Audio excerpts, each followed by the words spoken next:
What's going on, everybody? It's Davey from the 80s, and you are now entering the Cinema Chop Shop, so park your ass right there.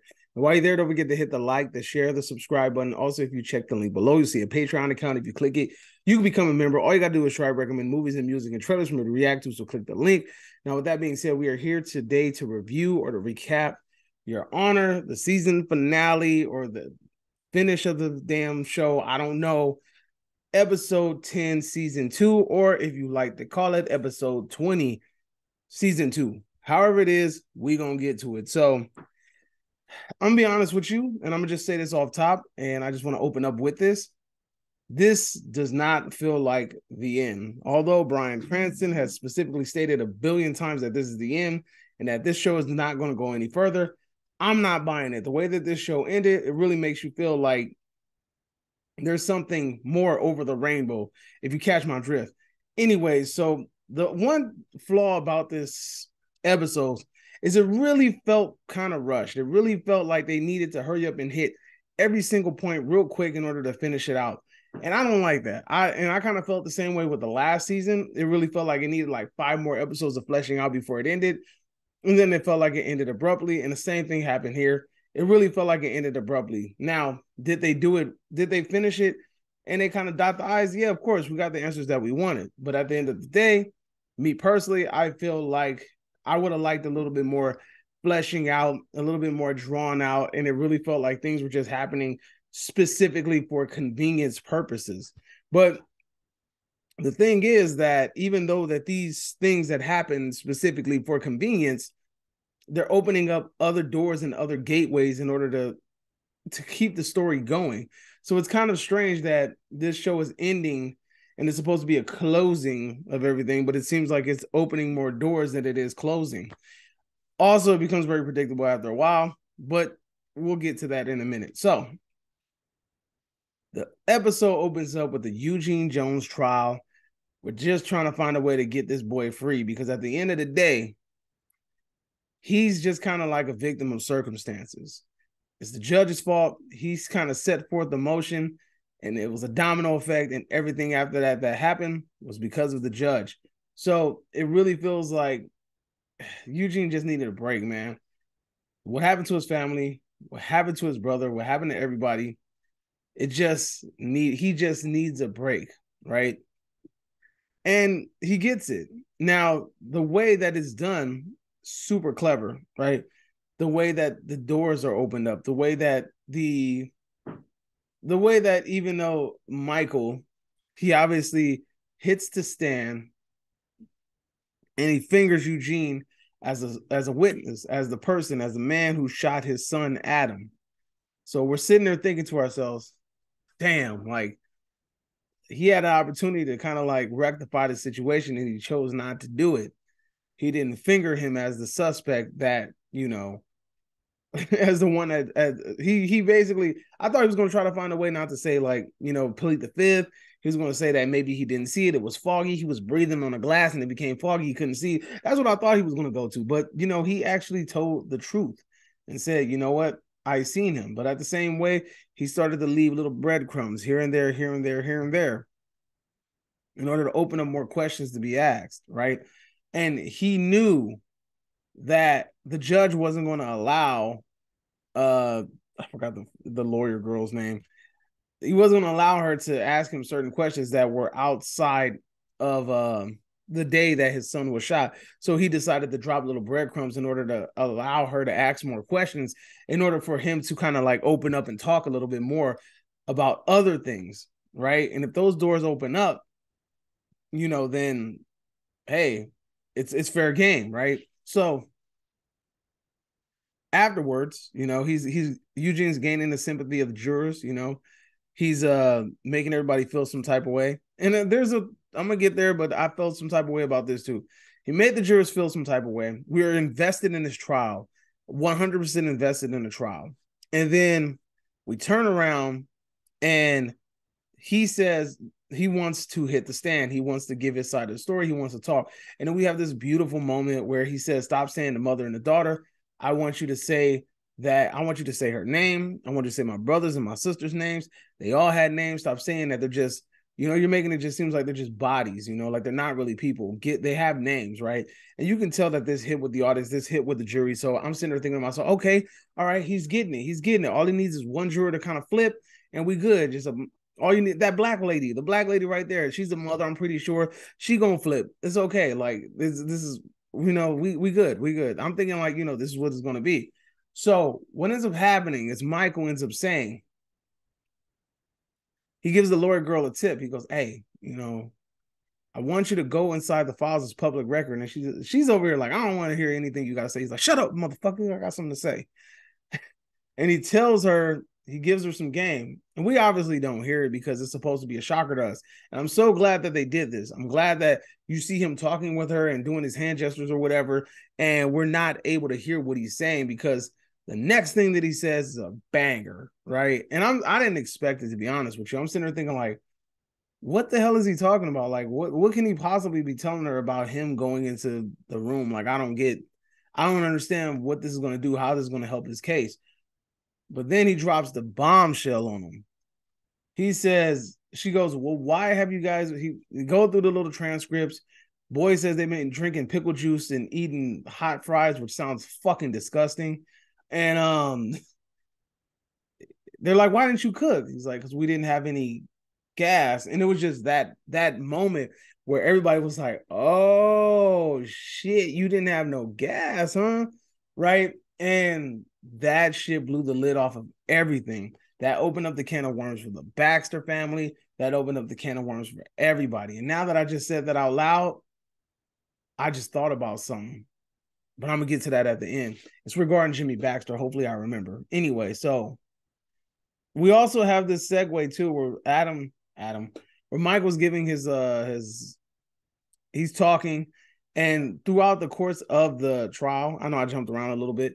Throughout the course of the trial, she gets him to kind of like open up and say why he did the things that he did. And he ends up admitting that Adam was the one driving the car that killed Rocco and not Kofi. So immediately, Sophia's like, fuck you, fuck this family. You guys are fucking liars. I don't want anything to do with you. My baby don't want nothing to do with you. I'm going home to at least the monsters that I know. She runs home to the monsters that she knows, right? She hugs him. Oh, father, I'm sorry, you know. And then when Eugene drops that bombshell, she immediately walks out of the courtroom. And it's just like, dude, you can tell like she's just 100% by herself. And what she does at the end of this show was a shocker to me. I didn't expect that. We'll get to that in a minute. Anyway, so eventually, this is where I'm saying that this shit didn't make sense. They had us invested in the trial just for Rosie Perez's character and I can't remember her name for the god of me. Rosie Perez's character and the lawyer girl. I forgot her name. Eugene's lawyer, right? And she tells him that she's going to grant him immunity and kind of like he's going to be in like the thing where they hide you or whatever, and like the protective services, witness protective service or whatever. He's going to be into that, right? And basically he's automatically granted his freedom. You had us invested in this case just for him to get granted immunity and basically pulled from the case and given his freedom. I'm not mad that he got his freedom, right? But the way that they went about giving his freedom out after making us emotionally invest in his case, I felt it was a little bit, I don't know, I didn't like it. I felt like they should have just did it. I felt like they should have went through with the whole trial, or you should have had the trial like look like it was not going in his favor. And then you kind of like get him out via that, you know, then that's when you pull him out. But at the same time, like you had us emotionally invested in his trial. You already saw that she was flipping the jurors, and it just, you already felt like, okay, this trial is tense. I want to see it all the way through to the end. And we didn't get the chance to do that because he was granted his freedom, right? Moving on, Big Mo, right? So Big Mo's arc, we need to find out what's going on with her. She sits down with Jimmy Baxter. She tells Jimmy Baxter, hey, you know, I know your wife don't like seeing me across the street, so here's an ultimatum. Let me deal with drugs in the neighborhood. I have free range in the neighborhood, and I'll give you this. And you can give it to her, you know, and she'll like it as a little present so that it looks like you still have balls, you know? Essentially, that's what she's saying. Jimmy refuses, tell her to get the fuck on. She leaves, and then eventually later she approaches Gina, and she tells her, yo, look, have you had time to think about the offer I gave your husband? Gina's like, what offer? Right? And she's like, the offer I tried to give you. And he's like, so she elaborates on the offer, and Gina is immediately pissed off. She's heated. She's just like, you know what? Can't deal with it anymore, right? So eventually, everything goes in Big Mo's favor. I'll get to that in a minute. Now, Gina, going over to Gina now. Gina finds out from her, Gina's trying to get the father to strip Jimmy of the head of the family title. By doing this, she wants to now have the head of the family title. The father says, ha, what a joke. You know, you as a woman cannot be the head of the family. He doesn't necessarily say it, but it's implied that because she is a woman, she cannot run the head of the organization. And she's just like, well, why are you saying it like that? Because you know that we are the rule writers. Why can't we write that rule? And he's just like, that's just the way it is. Like, deal with it, you know? So immediately I already started thinking to myself, like, she about to fuck everybody over. She about to go Nagasaki and blow everything up right now. She don't give a shit as long as she gets the way that she wants. And that's exactly what happens. She goes up to her papa. Oh, father, Jimmy's going to do something stupid. He's going to go tell the police and he's going to tell them everything. And he's trying to get me arrested. He's trying to imply that I was the one that told him to kill that family. Oh, father, do something. And then, you know, Carmine with the bell was like, I'm going to go over there and go talk to him, right? So immediately he goes over there, pulls out the pistol. Jimmy's walking down the hallway. Pop, shoots him twice. Jimmy falls down. My man walks away like a straight up player. Gina calls the police. Police come, arrest Carmine, and now she is the head of the organization, right? And she has obviously taken Big Mo's offer, and by doing so, Big Mo leaves, but she now has free range of the neighborhood to sell drugs as she pleases. And, you know, I mean, that was a decent bargaining chip, right? That just shows how, even though that Big Mo did that as like a way to kind of like, I guess maybe wash her money, maybe even a way to like kind of like appease her girlfriend. At the end of the day, she really used that as a chess piece in order to get what she wanted. So you got to give Big Mo her credit for being really articulated in the way that she moves, right? And honestly, I would love to see a Big Mo show. Just, that kind of rhyme. A Big Mo show. Anyway, I would love to see that. I want them to elaborate more on a lot of these other characters. Now, we all thinking, fuck, Jimmy's dead. Nope, Jimmy is apparently in a fucking coma and he's waking up. The question I have to ask myself is that this is why I'm saying like this show needs to continue. The questions I have is Jimmy, is he like capable of moving? Is this going to be one of the things where he's like wheelchair bound and she's just like fucking mistreating him and shit? Kind of like, what's that movie called? Diary of a Mad Black Woman and shit. Like where she's just beating the shit and trying to drown him in a fucking sink in a tub and shit and just mistreat the hell out of him, right? Is this going to turn into a Medea movie? Tune in on the next episode of Dragon Ball Z. Anyway, moving on. Let's see. I touched all bases. Eugene's free. Michael's character, he spills all the beans. He basically rectifies himself and he kind of just lets loose. And I think that this leads to him going to jail, right? At the end of the show, we see Michael walking to the jail, and you know, that's it, that's all. Carlo ends up becoming like, you know, the runner-up, and we have Fia, who doesn't trust anybody, ends up giving away Rocco to the priest. The priest gives up that baby for adoption to a nice family, and Fia goes on a run. Now, me personally, I thought Fia was going to kill herself. I thought she was just going to run her shit off the road or something, but I don't know. She's crying her heart out and she's driving a car. I don't know where the fuck she's going. She don't know where the fuck she's going. I don't know, but it's just crazy to think that we are here at the end of the season, and it's just like, I feel so incomplete. I feel like there's just so much more story to tell. And we just, if they choose to like not continue this show and this is the end, then I feel so just incomplete, you know, like it feels like it felt rushed, and I don't feel satisfied with the endings that we had. Because I mean, Michael going to jail, Carmine's in jail. It makes you wonder if these two characters are gonna, interact. But then Carmine was also approached by Rosie Perez's character. So that means that she's probably going to try to flip him in order to kind of like, get some sort of leeway. Carmine might try to like, turn in that other family in order to make something else happen. And it's just, the more that you just think about it, the more you get frustrated because you're just like, damn, this is a good ass show and I don't want it to end. And I understand why the show is trying not to go for too long because you don't want to burn it out.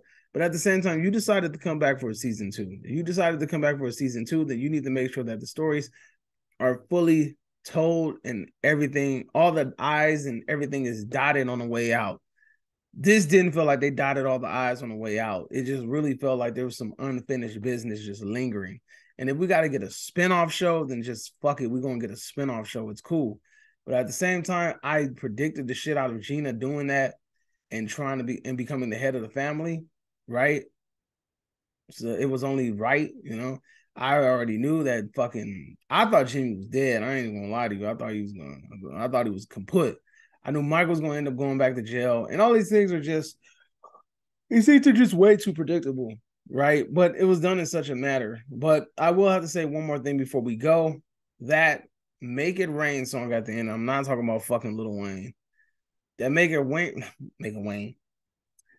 Rain song at the end of the show. It's a cover of, the fuck is that fool's name? Ed something. Let me see. I got it on my phone. Give me a second. It's Ed something. Ed Sheen, Ed Keen, something like that. Hold on. Give me a second. It is in here somewhere. I will find it. Make It Rain, Ed Sheeran. Now, there's a black man on this damn show who sings the hell out of that song. And that shit sounded so good. Like, just listen to it as it just ends with all the little montage and the conclusions of all the different characters. Man, that shit hit hard. And it just makes you want to watch more of the show. Like, it feels so unfulfilling now. It's like eating. You order a fucking $1,000 steak and they bring you this little tiny little morsel and you cut a piece off and you eat it. You're like, damn, that shit is bomb. Cut another little piece off and you eat it. Cut another little piece off and you eat it. Before you know it, shit's done. But you just paid $1,000 for this punk ass steak and you just like, damn, that was not worth it. This is how I feel. This was not worth it. Like, I need more. Like, give me more in my veins now. Like, give it to me. Like, immediately. Like, shoot me up. All that shit. I am addicted to the show. I want this show to continue. Bryan Cranston needs to go ahead and find some sort of funding. You better start selling meth for real. I don't give a damn how you going to do it. You better go sit in New Mexico in a damn trailer and cook up some blue magic. I don't care. Make it happen. Go find you Jesse, a little bald-headed, testicle-headed dude, and go sell some damn meth in the fucking desert of New Mexico and make this shit happen. I need a season 3 for this shit immediately. Let me know in the comment section down below. Do you guys feel the way I feel? Do you feel like this show needs to have a season 3? Or do you feel like it's good where it's at? But do you guys also feel like the show was kind of rushed? Because I sure as hell did. Let me know in the comment section down below. And you are now exiting the Cinema Chop Shop. Hope you guys have a magnificent day. Adios, homies.